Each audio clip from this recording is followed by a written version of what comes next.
And for more, let's bring in Chael Sonnen and Gil Melendez here to break this down, because they've actually been in the octagon. They know what that's like, and they also know what it's like the day before for weigh-ins. You just heard them talking about the weight loss that led to dehydration.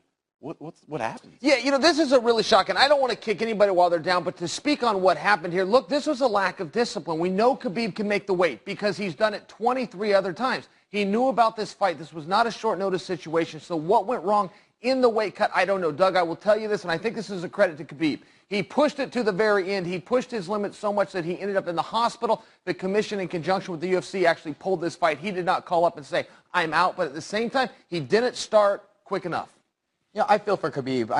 It sucks that happened to him, but this is his job as a fighter. You train for 8 weeks in a training camp, but you also prepare 8 weeks to diet, so on fight week, you have a smooth weight cut. So it's his responsibility. I feel bad that he's sick, but I do not sympathize. His job is to show up, make weight, and fight. Simple. 3 things. Show up, make weight, and fight, and he couldn't do that. And he's missed weight before. So if he did everything he had to do to make weight, he needs to consider either moving up a weight or he was undisciplined. All right, that's the perspective from actual fighters who've had to do it. All right, let's go to a fight that will actually happen inside the octagon. Second fight between Stephen Thompson and Tyron Woodley. Woodley, I should say, title bet on the line. The first meeting was a majority draw. So what adjustments do you expect from Thompson here? All right, listen, if I'm Thompson, let me use Gilbert real fast. If I'm Thompson, here's what he did so well, Doug. He kept the distance. He was able to keep Tyron at bay. He kept throwing kicks. He'd fake a kick. He'd throw it straight down the middle. Eventually, he wore down a little bit, though. He didn't quite have all of these same distractions. He wasn't using the same amount of volume, and Tyron was able to get to him. But if I am the Wonder Boy in this fight, I keep those kicks going. I keep the All-American wrestler at bay, and I don't have to worry about the takedown. And it went the full 5 rounds. That's 25 minutes, so it's easy to tire. What about adjustments from Woodley? Well, Tyron, I think both of these guys respected each other a lot, and they were both a little bit conservative. But also, Wonderboy Thompson does have that karate stance, which makes it so hard. It was almost a mystery at first for Tyron Woodley, but in the 4th round, he was able to close the distance. So he needs to be aggressive here. He needs to close the distance, but he can't walk into those kicks that Chael was talking about. So he has to feint, make him kick, step back, find a way to close the distance, throw that big right hand, or do the same thing, feint, look for him to draw in, as well as get a single leg takedown, take him to the mat. He had success with the right hand and some great ground and pound. He exposed Wonderboy on his back. Very tough riddle to solve, but he solved a little bit in the 4th. Let's see if he can do it tomorrow. See, I agree with what he just said. I think the hardest thing about fighting Wonderboy is that awkwardness, that uniqueness. You can't bring anybody in, even in the practice room, to spar that's like him. And once Tyron got 15 and 16 minutes in, he did start to solve that puzzle a little bit better. Glad you didn't demonstrate on me. You went straight to Gil. All right, picks. What do you got? I think it's and still. I think that Tyron Woodley really did. I think those previous 5 rounds are going to benefit him more than they do the Wonder Boy retains his title. I think Tyron does retain his title in this as well, and I think he needs to just be aggressive and take a little bit more risk and find that target earlier in the fight, and he'll be successful. And because it is a title fight, it can go the full 5 rounds, 5 minutes apiece. Chael Sonnen and Gil Melendez here on SportsCenter. Not bad. Not bad. When they're not looking, the sneak attack. Tomorrow's card, UFC 209. Do you think GSP will be there? Yeah, I imagine George will be there. Yeah, right in the front row. Okay. Looking great. He'll have a suit and a new haircut. And your 3 picks. Hey, where's that fight at? Are they fighting? They're fighting in Vegas. They're fighting in Vegas. T-Mobile? Yep. T-Mobile Arena. My 3 picks. Okay, well, let's see here.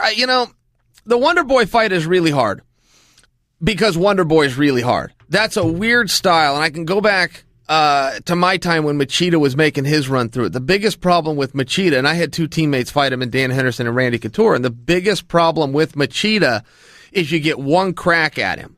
You can't practice for that. There was nobody that we could find to bring into the gym to spar, with Randy or spar with Dan when they were getting ready, that could do Machida. He had such a unique and bizarre style that you get 1 crack to get out there, see some of those movements, test the timing, defend them, and get your own offense off. And as the fights go on, the guys that were able to make it some rounds with Machida, they did start doing better and better. They did start to figure him out. I think we saw that with Tyron. Tyron had a very hard open with Thompson, as everybody has, but he did start to do a little bit better as the fight progressed. I think that's a major thing in Tyron's advantage. Now that mask is off. Now that unpredictability and uniqueness is off. And it will help him. The bottom line is he's still in there with a killer. So I think that, I think Tyron won that first fight. I understand that was ruled a draw.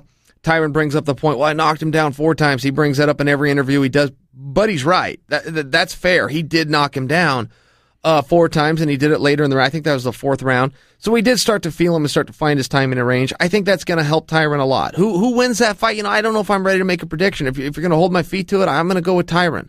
But I'm not overly confident. That is a really tough guy in Wonder Boy with a really unique style. Now, I do like Overeem over Hunt. I don't love that Hunt is in a lawsuit with the UFC. I don't love where his head's at. I don't love all the complaining that he's done. I don't know that helps him or hurts him. I think that's a really hard match.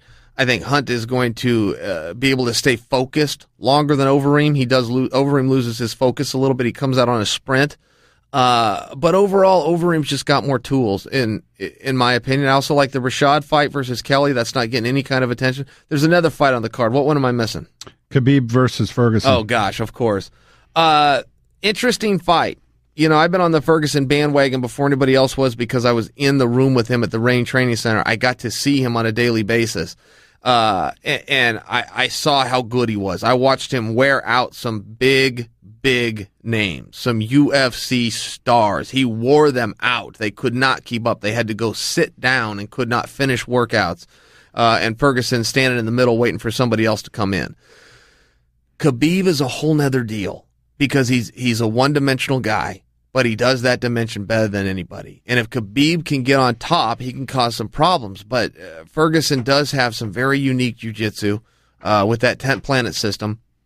Can he keep up with the pace, and can he push through the damage? Ferguson's going to take some major damage on bottom. Can he sustain it? Nobody else has been able to. Nobody else has even been close. And I think you have to look at that.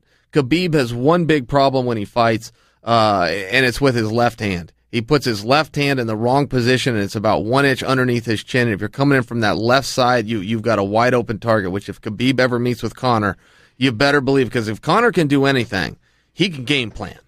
Conor can come out with game plans and strategies better than anybody. And if Khabib kept that left hand up 2 inches higher, I'd feel great about him. I feel good about him now. 23 men have tried to take him, and 23 have made a slip. He has a perfect record of 23-0. But he needs to keep that left hand up. Sooner or later, he's going to get popped, and he's going to go to sleep. All right. Well, we were actually in Vegas. We were going back and forth on who I would pick between Woodley and Thompson. Well, when I was at the window, I chose Woodley. I got Woodley, Khabib, and Mark Hunt. Okay, and what one are you feeling the least confident in? I mean, are you like me that Wonder Boy and Woodley could go either way? And we've got good reason for saying that. I mean, the guys just fought, and they went to a draw. So we've got a historical reference to look back on of just how close these guys are. I mean, is that the one where you really think, no, Wonder Boy's got him, or are you going, yeah, I really don't know, but this is who I bet on? Yes, you're right, 100%. I don't know. It's the obvious answer is whoever learned more from the last fight. If I'm coaching Woodley, I'm like, go give him everything you got from the second the bell rings, and you're in a 2 to 3 round fight. T. Woodley even said, hey, I watched how this guy fight. I had a plan. I followed through with my plan entirely, and I would just say, man, you're a killer. Just go be a killer. Yeah, but that's why I don't coach. Well, I tell you, that's one thing that Woodley won't do. Woodley's a slow starter at times. If he sees his range, he steps in and he unleashes, right? We saw him do that to win the championship, with Robbie Lawler. But if he doesn't see that opening that he's looking for, he's very patient. He'll stand back. He'll listen to people boo. He'll do whatever he needs to do. He's looking for very specific openings, and finding those particularly with a guy like Stephen Thompson, it's rare. There's not a lot of openings. That's a really weird style. I like how Tyron trained. I like that he brought in Sage Northcutt. I really think that he did a lot of things well, but it's a close fight. I just have to acknowledge that. And the one thing that Thompson did for this fight is he put on about 10 pounds of muscle. Where he thought he was getting out muscled or why he would need that, I'm not sure, but you got to work really hard to do that. So, look, we got a good fight on our hands. We got a really good fight on our hands.